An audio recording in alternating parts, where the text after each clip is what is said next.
Sorry for the wait. Y'all miss me. It's your head honcho, Grim Reapsol Dark 61. And welcome back to another scary story. And sorry, it's been like a week. Sorry, it's been a week since the last time I've read a scary story. I mean, last video. Last video I've read as a riddle. I've read a scary riddle yet from the last video, if you've seen it. But today I have a new scary story, which, wait, hold up. If I remember correctly if I remember correctly, that from the playlist of my scary stories or legends and riddles, I have one. I have now, I now have 99 stories, and once I'm done recording this and upload this to YouTube, this would be this would be this would technically be my 100th scary story. I know, but just get it over it. I know that how I said that when the year was 2024, before 2025. I said that I would have made my 100th scary story video by the end of that year. I'm sorry. It's just I didn't had it's just I didn't had enough days to make as much as stories I can make. So until I reach at least to 99, so that it'll be easy that I could make my 100th scary story video. So technically, this would have been the ideal of being the 100th scary story video by the end of 2024. But what the hell? Just forget that. Let's just forget that shit. Right now it's 2025. Let's just get over it. But anyways, yeah. With all that to the side, let's get on with the main part. So here's a new scary story, which introducing new apartment, and it basically says a scary story written by a Scary for Kids member named Scary Kid 1413 or 1413. It's about a man who is awoken in the middle of the night by the sound of loud screams and shouts coming from the apartment above his. That's a good picture of an apartment.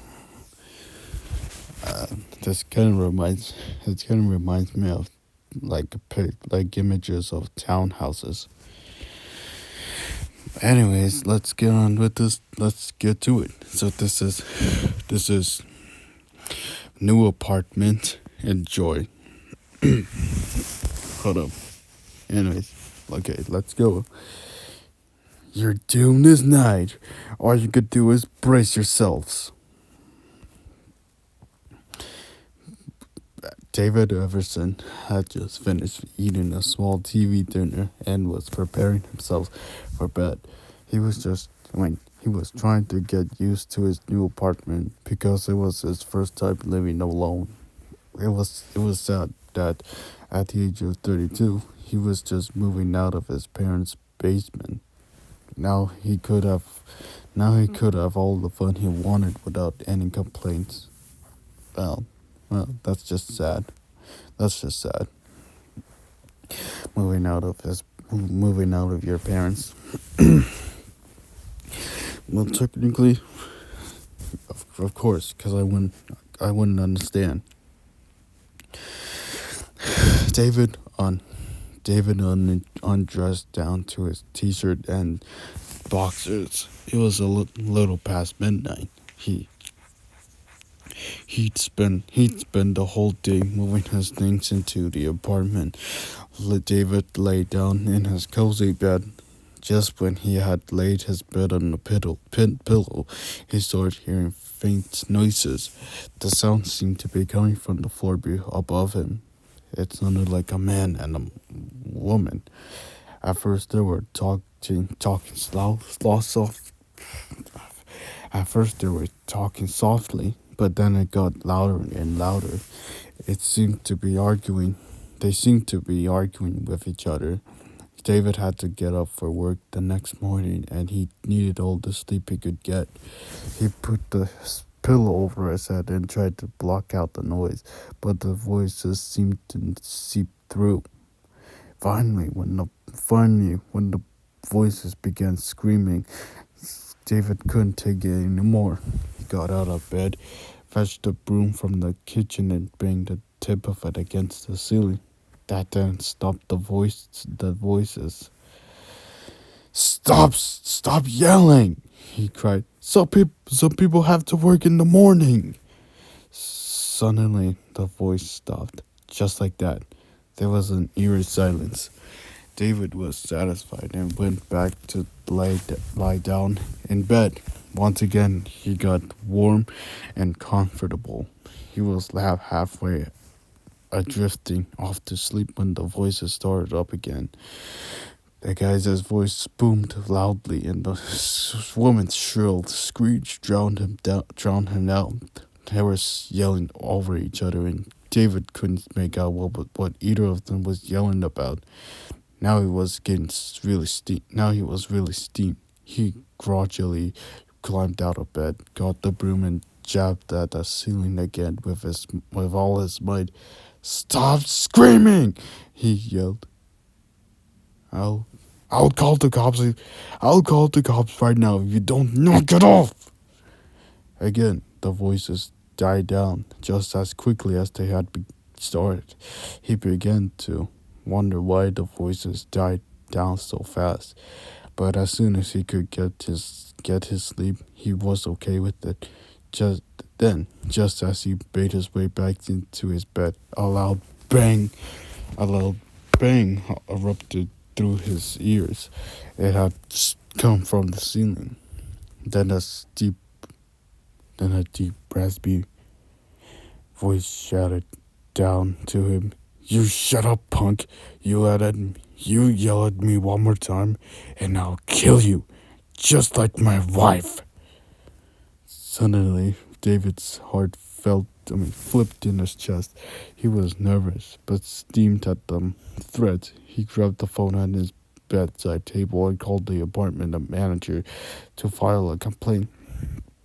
the, the, the phone was answered after the third ring. "Hello? Hello?" said the tired voice at the end of the line. Hello, sir," said David. I'm sorry for calling you so late at night, but I've gotten up a complaint." "Which is?" The manager yawned. "What? Which is? The the people in the apartment above me are constantly yelling at each other," replied David. "I have a job I have to go to in the morning, and I can't sleep with them screaming like that." Tell me, tell me your apartment number, and I'll send someone over immediately." Immediately, the manager replied. David gave him the apartment building number. Then there was a long silence at the other end of the line. Are you sure? Are you sure that's the correct information?" the manager asked in a strange tone. 100% positive," David assured him. "I know my own address." There was another long silence. But let me guess. Is the number of that apartment that David said to the manager doesn't exist, or something like that? "And you said the yelling was coming from the apartment above you?" the manager asked. "Yes, sir," David replied, getting annoyed with the questions. "That seems highly unlikely, sir," the manager said, sounding a bit confused. "Why?" David asked. "Because your apartment is on the top floor," said the manager. "There are no other apartments above yours. Oh man. Oh my god. So he was in the okay. Let me I'll try to I'll try to explain this a little further if I can. So technically this guy is living on the top floor of the apartment, and so he said, and so he complained to the manager that he heard yelling at the top. I mean, that he heard yelling above his apartment. But then this has, but then the whole plot changed until the manager said that there's no apartments above his, because his apartment is on the top floor. Could have, I don't know. Maybe that could be like a stalker, or maybe like a dangerous intruder. Oh no. Oh, I don't know. Maybe. But alright guys, so that was new apartment. If you guys enjoyed this video, please like, comment, subscribe, and yeah, this would be the so yeah, technically, yeah, like I said from the beginning, this would have been the ideal of becoming the 100th scary story video at the end of 2024. But forget that shit. That's we no longer have to worry about that anymore. But overall, this was really a nice, scary story. Thank you so much for sticking around to the end. Until next time, I'll see you in the next video. Peace.